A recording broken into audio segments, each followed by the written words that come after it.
Okay, welcome to this SIS, the Supportive Information Session at Addiction Services at Thames Valley. I'm Joanne, and I'm going to be talking about addiction in the brain today. As you can see, we're recording all of our SISs and putting them on our website for all of you to see. So we're very excited to be able to share this with you. I'm going to go through a few housekeeping items first, though that's kind of important. So first of all, we are open right now. So as of the middle of May, we are still doing things virtually and over the phone. And you can connect with us, you can call us, just follow the prompts and you can see that we have information and intake support. We're also supporting family members, withdrawal support, and our RAM clinic is also open too. And we do have services in Elgin, Oxford, Middlesex, and of course, London. So those are the numbers to call. You can also check our website. We're also keeping that up to date too. Additional supports include Reach Out, which is open 24/7, the Mental Health Crisis and Addiction Center, which is here in London at 648 Huron Street, that is still open. And of course, some COVID-19 tips to protect your health. So please wash your hands, please stay home if you're sick, minimize close contact with other people, and there is a self-assessment here as well. If you cannot access this self-assessment online, you can call the Middlesex London Health Unit at 519-663-5317, and you press 1 for the COVID hotline, which is monitored 8:30 to 4:30, Monday to Friday. So we, of course, are all taking this seriously, and that is why we are recording our SISs and currently working from home. So as of right now, all of our services are over the phone and virtually.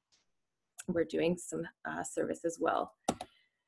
So addiction in the brain, I don't profess to be an expert on this by any means, but it is an area of interest. I'm really interested in why things work the way they do. Why do we feel cravings? What's actually happening in our body to make us feel those things? Why does sometimes addiction feel like it's out of our control? And what parts of this are in our control? So I just find that my clients do really well when I explain some of the basics about why they're feeling the way that they feel. And that's what I hope that you get out of this, is that there's actually a lot of this that you can control. Change is possible. So the purpose is to increase awareness, to explain the impact on your brain and body. So this does not mean damage. A lot of people get stuck on the word damage when I see their feedback forms. And it's really whenever we're making changes to anything in our environment or in our internal environment, our brain and body adapt to that. So there's change, there's impact. I'm going to provide a basic overview of how substances affect our brain functioning. And this is one of those SISs that when we are presenting it live in the office that people tend to come back to over and over again. It's a lot of information. It probably will be close to the full hour.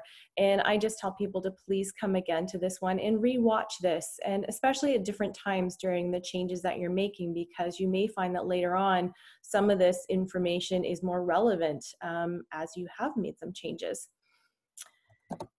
So we do start with grounding exercises in all of our supportive information sessions. The reason for this is because it helps to calm the mind, relax the body.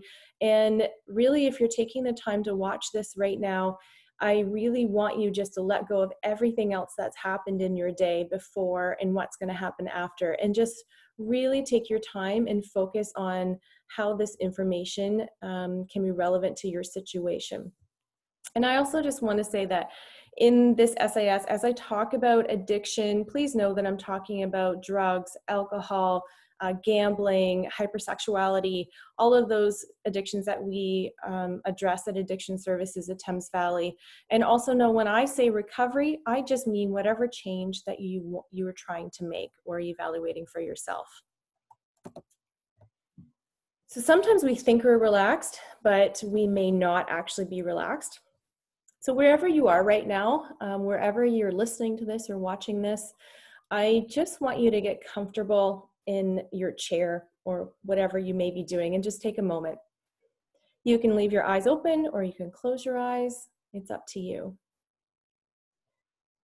So I want you just to focus for a moment on your breath. And just take a deep breath in and take a deep breath out. and release that. Notice as you're breathing your heart rate. You should be able to feel your heart beating. You can probably feel your lungs fill up with air, and notice how it feels as you release that air. So now we're going to work through the body. As you're breathing, I want you to start at the top of your body, and we're going to work our way down. Release your eyebrows. Release your tongue from the roof of your mouth, and allow your jaw to drop. Release your shoulders. Just let those muscles relax in your upper back and your arms. And you should just feel your shoulders slide down. Notice any tension in your core and your lower back, and release that as well. As you move down your legs, just focus on releasing all those muscles until you feel just a weight in your chair, a relaxed weight. Take another deep breath and feel that oxygen go all the way to the tips of your fingers and the tips of your toes. Now, as you're doing this, I want you to bring your attention to your right foot. And notice in your right foot, notice any tension. Notice if you feel any sensations at all. And if your right foot is not available to you for whatever reason, just use another limb. So use your right hand, for instance. So just notice you feel any coldness, warmth, pressure because it's resting against something, soreness, whatever sensations those may be, just notice those. Now I'd like you to wiggle those toes in the right foot or your right hand, and then come back to the screen. So when we were doing this, hopefully you noticed some tension release. And this exercise of just breathing and focusing on different muscle systems in your body, you can do that anywhere. Nobody needs to know that you're releasing that tension. So it's a really great tool to keep and use throughout the day, or use even if you just think you might be getting the tiniest bit stressed, because you can change that physiology just by bringing some awareness to different parts of your body. Now, as I told you to move your foot or move your hand, imagine if you were doing that and you had a brain injury, what that might change. Imagine if you were doing that and you were intoxicated with alcohol or other drugs, what might change? Would you feel any sensations at all? Would you just feel numbness? Would you move the wrong foot, so the left foot? Our system will change when we have drugs or alcohol in it. There's so many systems at play when we're moving our body and just even our awareness. When you were doing this exercise, you were using so many different parts of the brain, and it was seemingly happening probably effortlessly and very quickly.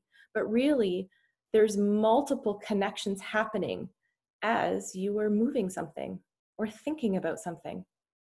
And when we put something in our body like alcohol or a drug, we're going to change how those systems work together. And that's really going to be the focus of this SIS, is what's changing. Some quotes to get us started include, you cannot be who you really want to be unless your brain works, right? How your brain works determines how happy you are, how effective you feel, and how well you interact with others. Your brain patterns help you or hurt you with your experiences of pleasure and pain. The parts of the brain are interconnected. When one part is affected, it's likely to affect others as well. And this is from a book called Change Your Brain, Change Your Life. There's a lot of different books out there, and I do have resources for all the information that is in this SIS, so that is available. But I think it's important to know that what used to be these really complicated journal articles and textbooks are now in just books that you can get online. They read like novels. And it's because this information, it's good for us to have this availability of this information. I didn't say that very well, did I? Basically, we can now read about this and it's going to make sense to us. It's no longer presented in a really complicated way. And that's because it's of interest. You know, why do we feel the way we do? How does the brain heal? I always go over the substance use continuum. I think that's really important to review. So this is really to help people understand that it's not just black and white. You use or you don't use. And you sometimes see that in the media or on television. We really look at this as a continuum, and we may be on here for different substances, whether it's over-the-counter medication, a medication you're taking as prescribed, caffeine might be on here. And as we move down this continuum, there's a few things that typically happen. People begin to use more often. They use more of the substance or a larger range of substances. They think about using more. Their life begins to be affected in a negative way, and their brain chemistry begins to be affected. So our brain has one job, and that's to keep us alive. And anytime we make any changes to our internal, external environment, our brain will adapt to that change, because that's what it does. So as you move down that continuum, it has to change. And as you sit here and look at this continuum, it's not up to me or your counselor at Addiction Services to determine where you are. It's really up to you to decide where you might be. And maybe you're in different places for different substances. Typically, people walk into our agency or call us because their life begins to be affected in a negative way. And that doesn't mean that everybody's in the severe use of the continuum. It may just be that, you know, they're using occasionally, and that for them, there's now some consequences that they want to evaluate. So there's no right or wrong here. We also use the word dependency at our agency a lot, not just addiction. So I want to distinguish what the two mean. There's two types of dependency. One is psychological dependency. That really is literally in our heads. It occurs when a person feels they need the drug to function or feel comfortable. So that may mean that before you go out in public, you have to have a couple drinks or have a couple of whatever substance you're using so that you can calm down, because maybe you have a lot of anxiety. That may mean before you go to work, you have to have something because of the stress. Physical dependency occurs when a person's body has adapted to the presence of that substance. So that is characterized by tolerance and withdrawal. And tolerance is when you need more of the substance to feel the same way. That means you've developed a tolerance for that. You need a little bit more. Withdrawal is when you decrease or take away that substance, you experience withdrawal symptoms. You can actually have one without the other. So there are a lot of medications out there that your doctor will say, please don't stop taking this without speaking to me first. And that may be because your body will become physically dependent on it. It doesn't mean psychologically you need it to function. It just means that physically your body now needs it. Most people will tell you that the psychological dependency is very difficult. That's the one that people struggle with long after the physical withdrawals, that desire to, I need it. I'm stressed, I need it. I had a great day, I need it. I had a bad day, I need it. And addiction is really about that psychological dependence with or without the physical dependence. It's the drive to use despite the harms. So kind of the moral of this story is the more you use, the more harmful the consequences.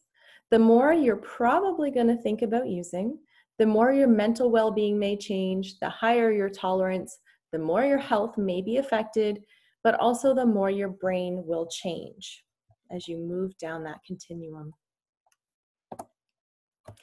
I do talk about acquired brain injury and substance use as well, because it is relevant for the folks that we work with at Addiction Services. So it's another important consideration. We talk about neurological injury. And you may have noticed, if you are already a client of ours, you may notice that when you first talked to us, whether it was on the phone or in person, we asked you some questions about overdose. We asked you if you've ever been hit in the head multiple times, if you've ever been to see a doctor because of a head or neck injury. And what we're doing is we're actually starting to screen for brain injury. You know, is there something at risk in your history that we just need to be aware of moving forward in your treatment? So traumatic brain injury is generally the result of a blow to the head, and the most common causes of traumatic brain injuries include car accidents and falls, followed by being struck by an object and being the victim of an assault. So you can see already, if we think of alcohol, how many people are unfortunately in car accidents due to alcohol, or how many people fall while intoxicated and hit their head. And also, unfortunately, just due to some lifestyles, sometimes people are in more violent situations that is linked to their substance use as well. Non-traumatic brain injury is really about the damage that's caused by an illness, such as a tumor, exposure to a toxic substance, loss of oxygen to the brain, or stroke. And you can see this list here of how this relates to substance use, especially with drug overdose. You know, if somebody overdoses, they stop breathing. So there's a lack of oxygen to the brain. And just overall excessive and prolonged use of drugs or alcohol does put you at risk for a lot of these things. So the prevalence. I've seen a lot of different statistics, but overall these are pretty consistent where I've looked. Before a brain injury, 25 to 30% of people sustaining an acquired brain injury are intoxicated at the time of that injury. And 2/3 of patients with an acquired brain injury had problems with substance use prior to that injury. So I think those are pretty significant to think about. After a brain injury, 10 to 20% develop substance use problems for the first time. And that's for a lot of different reasons. It could just be because of the changes to that person's life, the grieving that may happen because of skills or parts of their life that have changed so dramatically. It could also be because of pain and self-medicating emotional or physical pain. And we also know as well that after a brain injury, your tolerance can change. So someone who may have been able to drink 8 standard drinks or maybe 8 regular beer, maybe now they can only have 2 beer and they feel the same.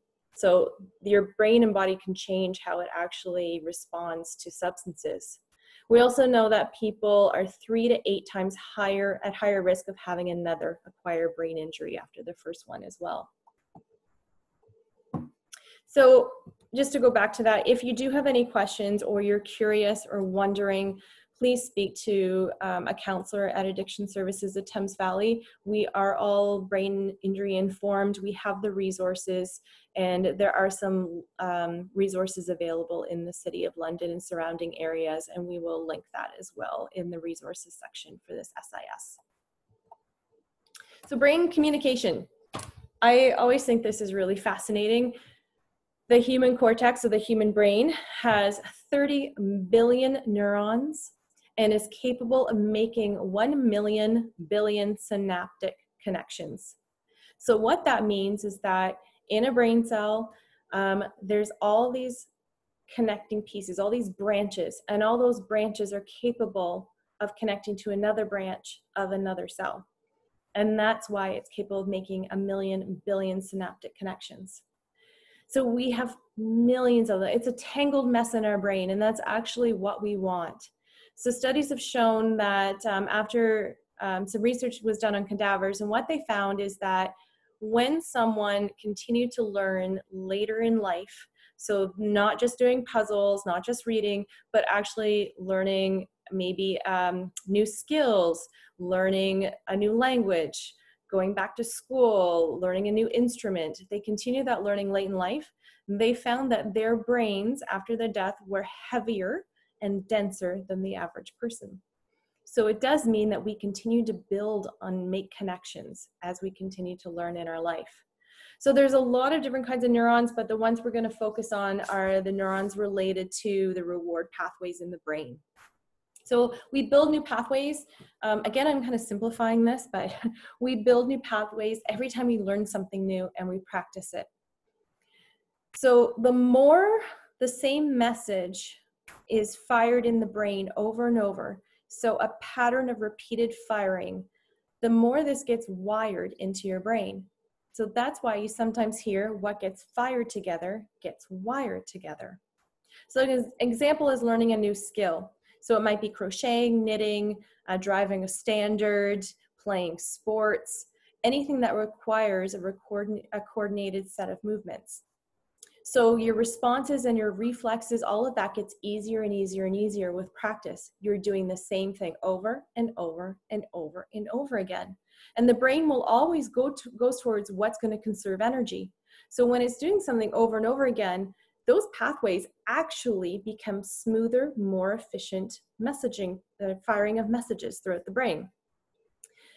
So when you think of addiction, the same thing can happen. Think of all that you fire and wire together.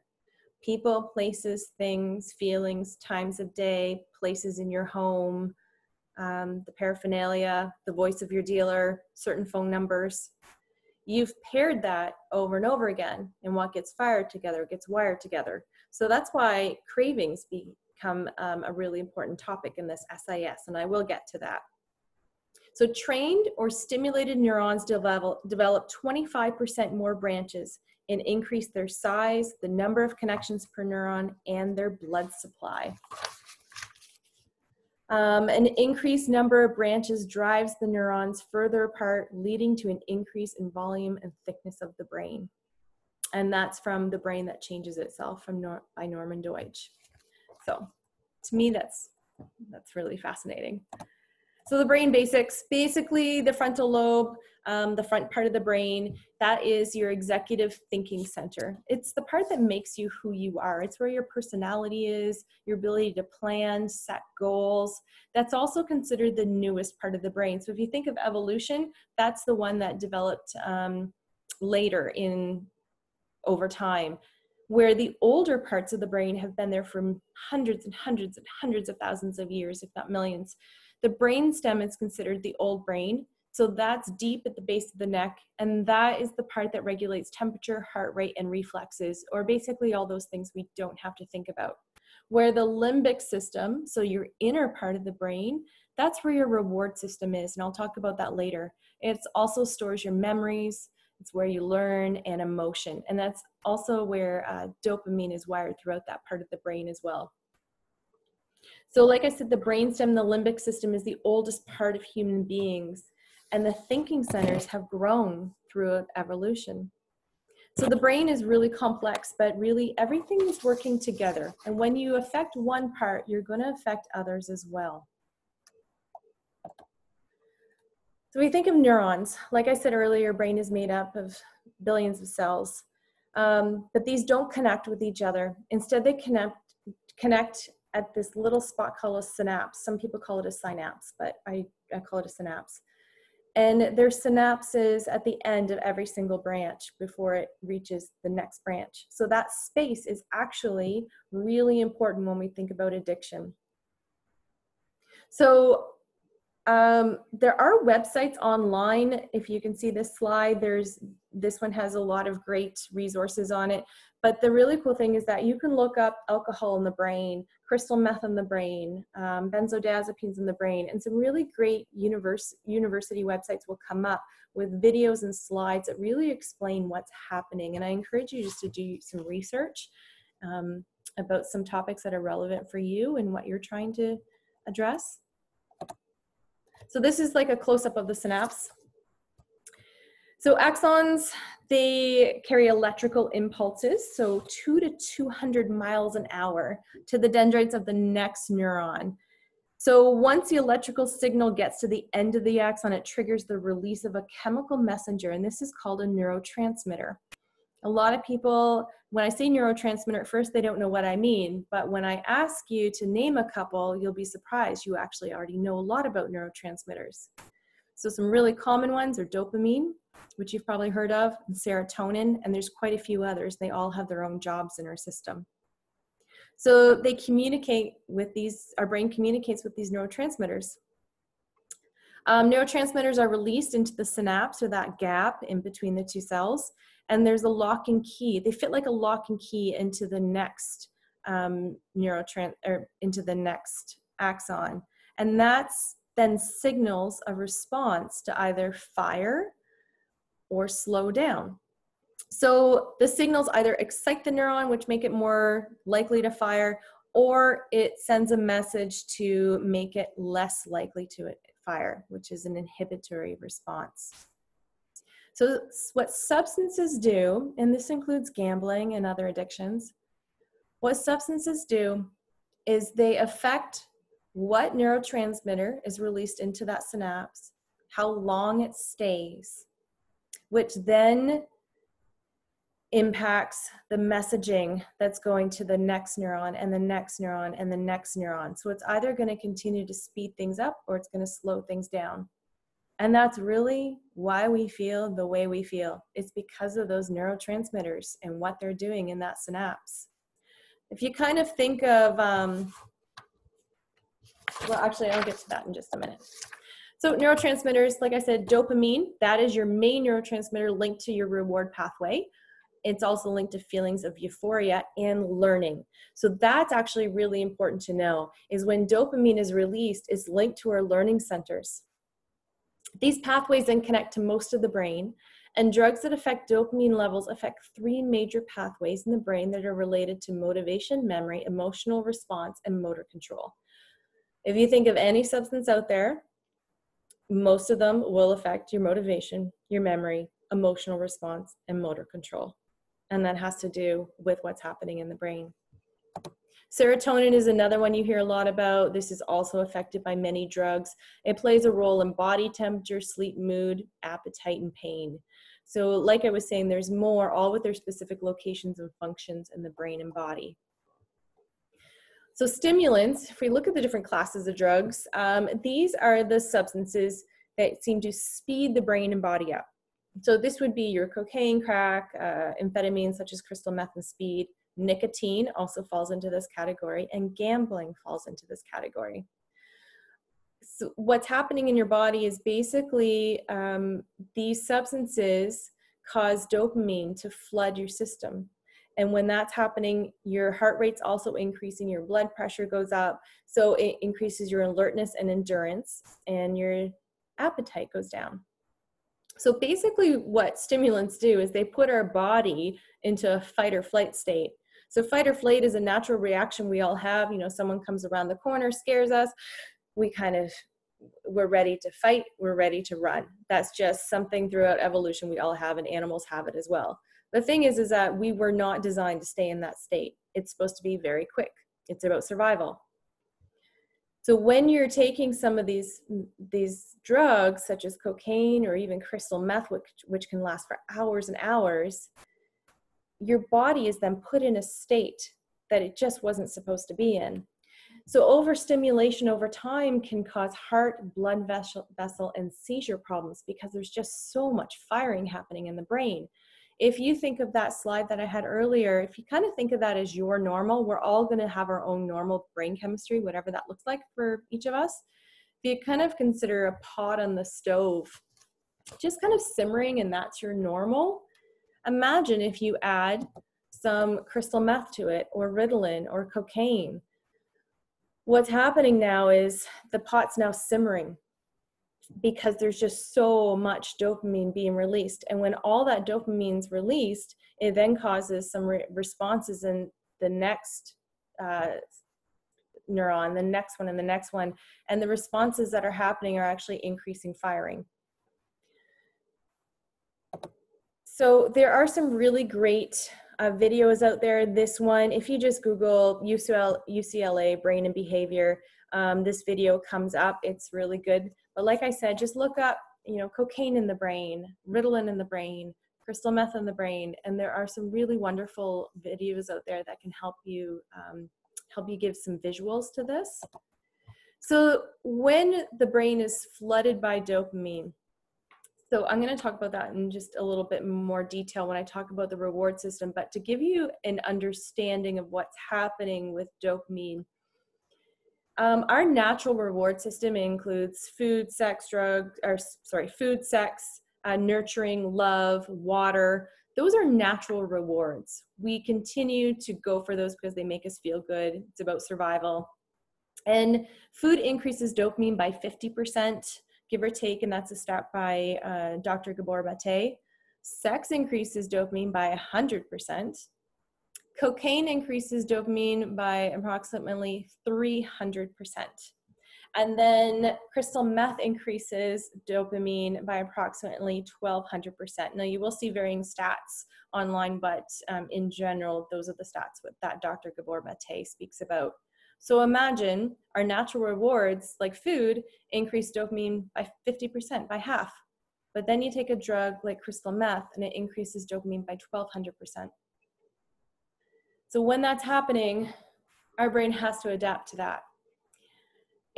This is not something that is natural in our environment. It's completely different. And so it does throw things out of whack for a while as the brain is trying to adapt and change to that incredible change in dopamine. So with that flood of dopamine, a lot of neurotransmitters end up being affected. A lot of systems end up being affected. And in general, people tend to feel confident, excitement, energized, euphoria, but for some, they may feel anxious, paranoia, or confusion. And again, we're all different and our systems are different. So sometimes we will respond differently to substances. And this is really powerful just because of the locations of the brain that are affected. So a little bit more about nicotine. This molecule binds to a nicotine receptor because we have a neurotransmitter called acetylcholine. And the nicotine molecule fits perfectly into the receptor for that neurotransmitter. Dependence happens quickly because of the location and the kinds of receptors, and dopamine increases, of course, which is why we feel good. Gambling is really interesting because it affects the brain pretty much the same as cocaine, which I find so fascinating. Cocaine blocks the reuptake of certain neurotransmitters, which increases their concentration. So that means there's more neurotransmitters in that synapse. And of course, crystal meth and other amphetamines floods the brain with dopamine because, again, it reuptakes prevents the reuptake of dopamine. So again, there's more dopamine in that synapse. It also increases the firing of certain certain neurons. And just over time, there could be some long-term damage. Now, when you think about damage to the brain with all of these changes, sometimes it's not just about the drug. It's also about how we take care of ourselves when we're using substances. So for instance, do you sleep? Are you eating? Are you drinking water? Do you take breaks? Those are the things that can really affect our body as well and our brain health. So that's something that we talk about a lot at our agency is harm reduction. So until you get to a place where you do want to make some different changes, we will always evaluate your other health needs to make sure that you are taking care of yourself in as many ways as possible. Okay. So your depressant family. This includes alcohol, opiates, which are painkillers such as Percocet, morphine, fentanyl, etc. Sedatives, which include your benzodiazepine. So these are all substances that are going to suppress multiple systems. So what happens here is these substances can cause breathing, heart rate, and brain activity to slow down. It may lower energy levels, may cause sexual dysfunction. But really what's happening is things are slowing down. And the mental effects to this is impairment in thinking, memory, judgment, feeling relaxed and at ease. The mind is also dulling as the body slows. There could be temporary euphoria, or there also could be low motivation. And again, these are all because of the changes that are happening in the brain. Some people will say to me, well, when I drink, I have more energy. Well, when I take my opiates, I can finally, get through my day. So sometimes what's happening, there's a couple different things happening. One may be that perhaps you may have an underlying anxiety disorder. And so when you take a depressant, what might happen is that it eases the anxiety, the physiological effects of that anxiety, the mental effects of the mental, anxiety. And so you're left then with this energy where you can function during the day because not all of your energy is left dealing with the anxiety, because that can be exhausting. So when the anxiety is at bay, you can then function. The other thing that might be happening is when we're intoxicated or under the influence, how we feel may be different than how we appear to others. An example that I use in the SIS is one that I think a lot of people can relate to. It's that you're at a party, somebody's intoxicated and they're talking to you and they are telling you the funniest, best story ever in their mind. So you, as the person listening to the story, you might not have any idea what they're saying because they're slurring. You may be pushing them off of you because they're leaning against you, spitting in your face. And this isn't a slight to anybody who is drinking and may have found themselves in that situation. It's just that sometimes we are not aware of what we're doing because there's an impairment in our thinking. There's an impairment in our judgment, and our sense of self is impacted when we're intoxicated. So we may feel like we have a lot of energy, feel like we're very focused and doing well, but really there could be some dulling that's happening, and how we appear is not how we feel. So a little bit about opiates. We produce natural opiates. So we have natural receptors in place, and that's one of the reasons why the impact is so powerful. Opiates also reduce the excitability of neurons, which is the source of euphoric feelings. It also reduces some neurotransmitters, which would normally inhibit dopamine. So this again means that dopamine increases, and dopamine is our feel-good pleasure chemical. So when we have dopamine in our system, we feel good. The long-term effect of this brain activity is that in time, sometimes the brain will actually start to crave opiates. We have a lot of receptors in the brainstem as well for opiates, and that's important, that location, because as the dosage of opiates goes up, again, it reduces the excitability. So really what's happening is things slow down, slow down, slow down, and because we have a lot of receptors in our brainstem, our breathing is suppressed. So as things slow down, slow down, slow down, in an overdose, they just stop. The breathing just stops. The heart stops. So that's what an overdose looks like. An overdose is when the body cannot handle the amount of substance in the body. So alcohol, we do have an SIS about alcohol. I believe that's up online now. It passes through all membranes in the brain. It binds directly to multiple receptors, and alcohol slows down activity. So alcohol becomes more and more sedating as the GABA neurotransmitter, the concentration increases. And again, dopamine is also released, which is why we feel good. But GABA is our calming neurotransmitter. It just helps ease anxiety and it calms us down. It's a calming neurotransmitter. What happens though is the brain, of course, has to compensate. So it becomes more sensitive to something called glutamate, which excites and causes firing. The problem is that if a person is drinking regularly, the brain is always trying to compensate for that. And if they suddenly stop over time, especially if they've been drinking for a very long time daily, GABA drops quicker than the glutamate sensitivity. So that means that glutamate is still quite high, but GABA has dropped, and now there's a complete imbalance in the brain. And so the glutamate's causing too much firing. That's where your shakes come from, and your seizures and possible death.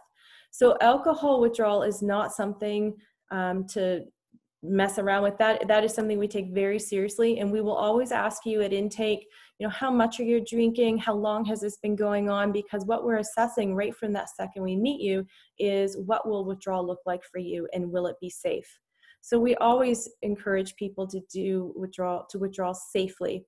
Now, one of the ways to withdraw from alcohol, instead of just stopping, because that could be dangerous for you, is to do an alcohol taper. So whenever anyone is tapering from alcohol, so drinking a little bit less over time, what's happening is GABA is dropping more gradually, and then the glutamate can catch up to that. So over time, it still doesn't feel great, but You may not have the shakes. It may not be dangerous for you. The other thing that can happen is a doctor can prescribe medication to help ease that transition in your brain as well as you slowly taper down. The same goes for benzodiazepines. Somebody in withdrawal from benzos can look very much the same as well. And that's because benzodiazepines work the same, very similar locations in the brain as alcohol. This is also why mixing benzodiazepines and alcohol together is very dangerous, as well as mixing opiates. So when you're mixing substances that slow down your systems, it's not 1 + 1 = 2, it's 1 + 1 = 6. Everything is slowing down at a rate that becomes very dangerous. Sometimes people will mix substances because they're trying to control their high. So I took too much cocaine, I need to take a pill. I drank too much, I'm going to do some cocaine. That becomes really hard on the brain.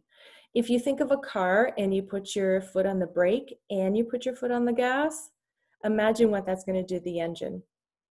And that's very similar to our bodies. It's just really, really hard on the body.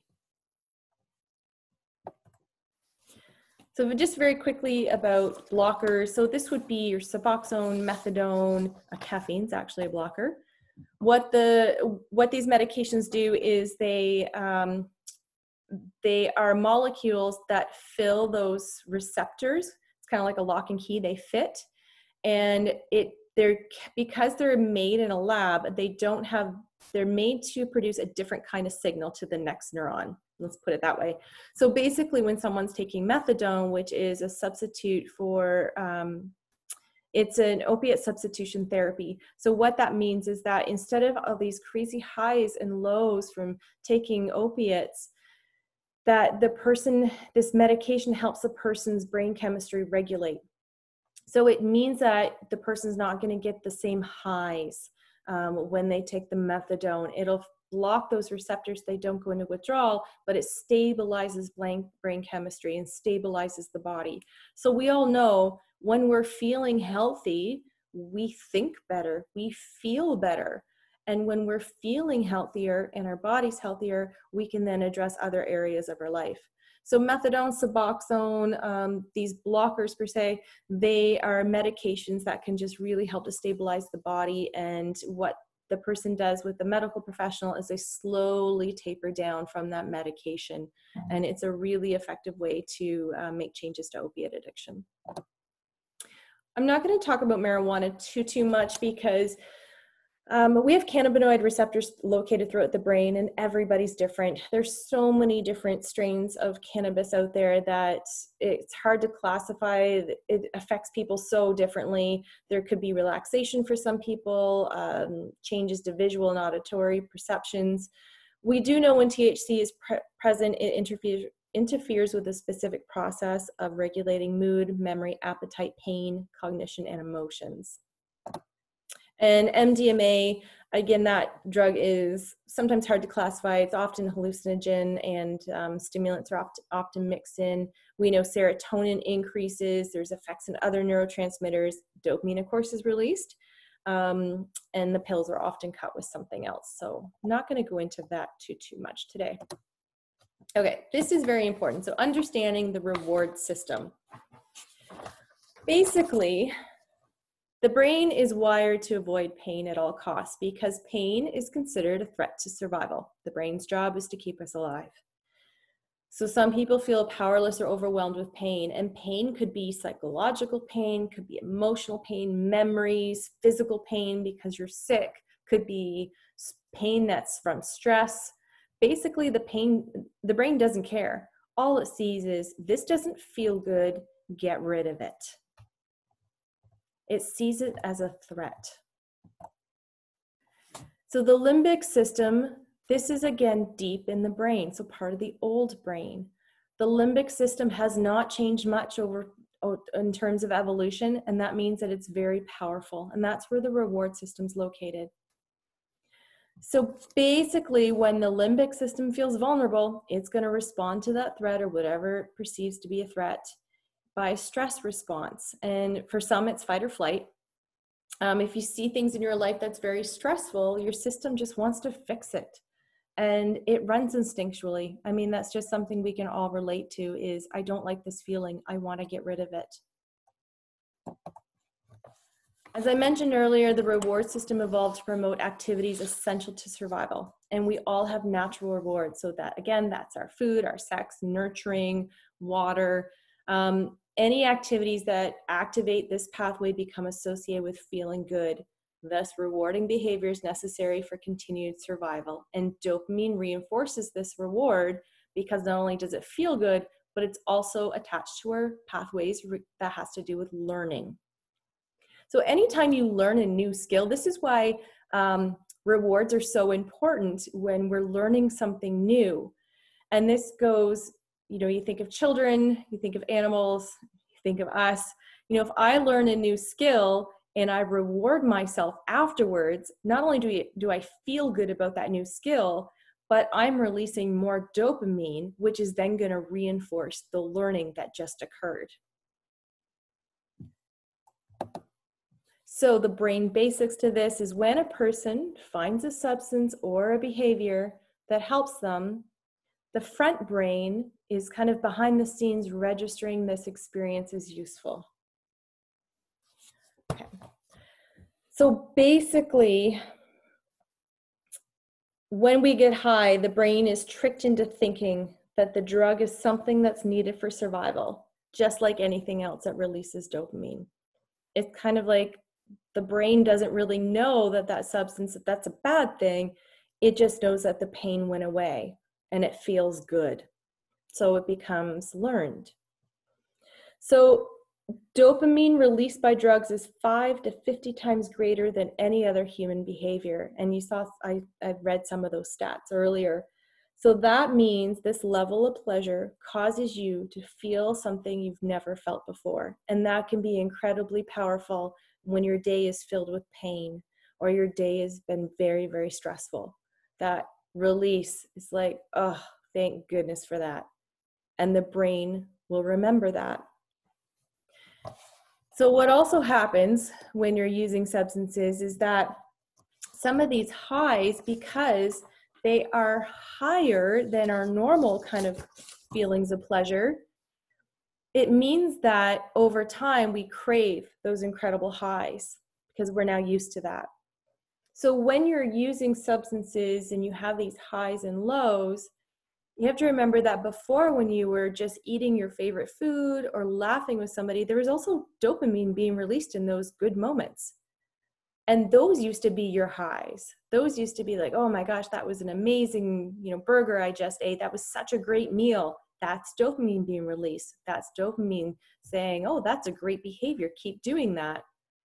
But over time, if you're now used to this incredible release of dopamine and this incredible relief and pleasure feeling that comes from that level of high, that really great meal or laughing with a friend, that doesn't feel so good anymore.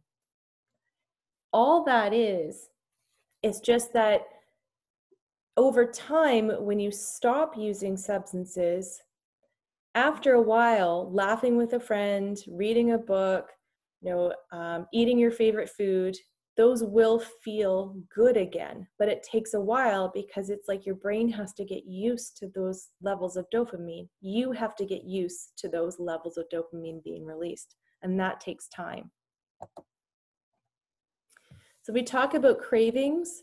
The system will do what's easiest and what will solve the problem fastest to escape that situation and feel better. If you have used a chemical or process to cope with something that felt bad, your brain, that old instinctual brain, will continue to ask for that because what gets fired together gets wired together. And that's why we experience cravings. So here's some example of that. Remember, what gets fired together gets wired together. So patterns of behavior that were used over and over and over together, they get wired together. So over time, if you paired the release of pain with substance use, that gets wired together in active addiction. If you paired together using and stress, certain people, certain places, certain things, certain times of day, certain seasons, certain holidays, over and over and over and over again with the routine of drug use or substance use or gambling, that gets wired together.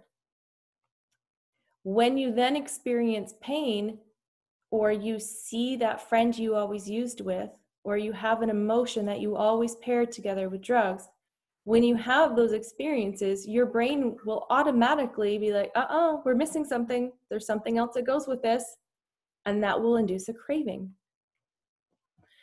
If you think of, I always use the analogy of food for some reason, but I really love a barbecued hamburger. So when I'm going to my friend's house and I see the smoke from that barbecue, I know I'm getting that hamburger. I already know it's coming, and I'm already salivating because I know what's going to come when I get to that backyard. So now I've entered the backyard and I can smell the hamburgers cooking. I can see it and I can hear the sizzle. I'm having a physiological response to that stimuli. I haven't even eaten the hamburger, but I have dopamine being released already.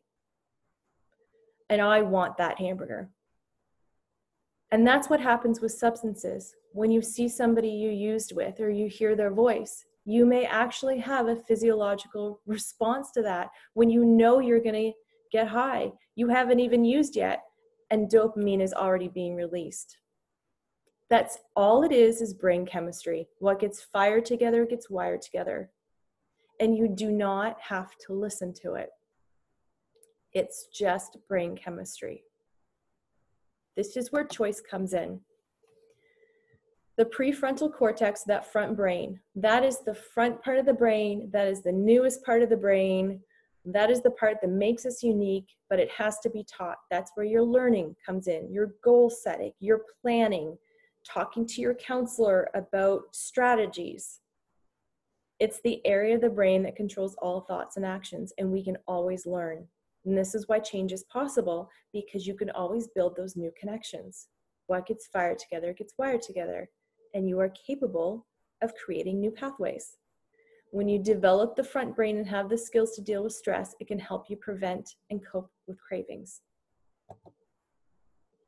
So the front brain is strengthened when you learn skills to manage your life. You want to use substances or an unhealthy process and you do something else. You communicate your feelings. You start to take care of things that felt out of your control. You take care of your body. All of these things are strengthening all of those parts of your brain that are going to help you make different decisions. So what gets fired together gets wired together. And here are some examples in recovery. It might be talking to a friend and you realize that felt pretty good. You feel a lot better after talking to your friend.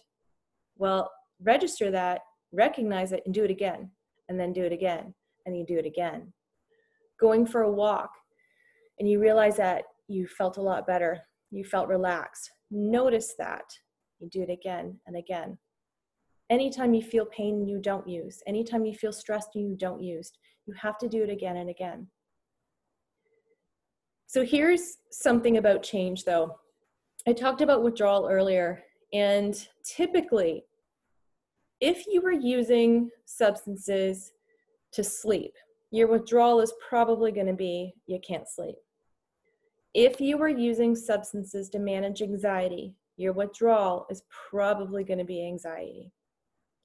Whatever you're using for, just know that the withdrawal is probably going to be the opposite of that. And that's what makes it really hard in the beginning. Those acute withdrawal syndrome, it can be very, very painful, emotionally stressful. And that becomes a really high risk time to use because your brain will see that as pain. Get rid of pain. What are you doing? You know there's something out there that works for you. This takes time to get through that part of your recovery or change and start to pair different things together so you can start to change this brain chemistry. The other thing to recognize as well is that when you're using substances that are flooding your brain with dopamine, like cocaine or crystal meth, you can actually use up all of your dopamine, which is your feel-good pleasure chemical. You can actually run out of it. You deplete your body's resources. The feelings that you get from that are depression. It's a really, really, really low feeling. And that is simply, again, brain chemistry. Your brain needs time to make more dopamine. You make more dopamine by eating. It comes from, your body will build more dopamine from the enzymes in food. So again, these are some high risk times for people. It becomes pain and the brain is wired to not feel pain. And it just takes time. So just know a lot of what you feel when you're making these changes, it's just your brain chemistry. And that will change over time as your brain gets used to these different levels of dopamine and gets used to feeling a little bit of pain, feeling some stress. And as you learn new coping skills and strategies to deal with that. So you have to, what gets fired together gets wired together. So as you create new pathways to support recovery, there's 3 things you need to know. You have to pay attention, you must practice, and you must be motivated. And that's how you create new pathways in your brain that support recovery. When you think of your substance use, think back, or gambling or gaming, you probably paid attention, you probably practiced, and you were probably motivated. And you probably did it over and over and over and over again. So that's why those pathways became so strong and so easy and effortless, because you created that over time. It's going to take some time to create some new pathways. When you take care of your body, you start to heal your brain. When you heal your brain, you take care of your physical and mental well-being. In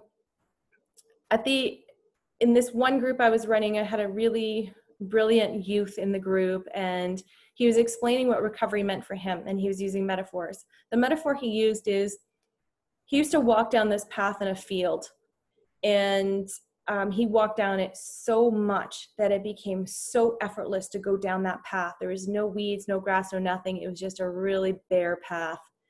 But after a while, he didn't like where that path was taking him. It was taking him to more hurt, more pain, more consequences, health impacts. And he realized he just couldn't go down that path anymore. But as he stood and looked at the field, there was lots of other options, but they were going to take some work. So we tried one path, it was pretty good, tried another path, well, it was pretty good. And after a while, there's a couple paths that kind of stood out to him, and he started going down it more and more and more. And over time, in the beginning, he had to kind of clear away some thorns and clear away some bushes. But over time, that pathway became very well worn, and it became effortless to walk down. And looking over at the other pathway, the weeds were starting to grow over top of it. The one he used to go down, it's still there, but it would have taken a bit more effort to go down it, and he knew he didn't want to do that. So as he focused on these new pathways, they became easier and clearer. And the same thing is literally happening in your brain as you make different choices and you practice and you feel motivated and your dopamine levels start to kind of recalibrate, and you start to heal your body, and you drink water and you eat and you talk about your feelings. All of those changes are happening. You may not realize it, but they are happening. So as you get back to your normal, whatever your normal is, maybe it's time to go to your doctor, just check your health. We want you to drink lots of water, eat lots of color, exercise, do what you love, find things that bring you joy, and think about what other SISs might be helpful for you as you go on this journey. And check out the other ones that are on our site right now. So that is it for me. There will be resources attached to this SIS on our website, so please have a look at those. And we do have feedback forms as well on our website about these SISs. We really encourage you to fill those out because we want your feedback of what more we can offer. Okay, so thank you very much, and please be safe.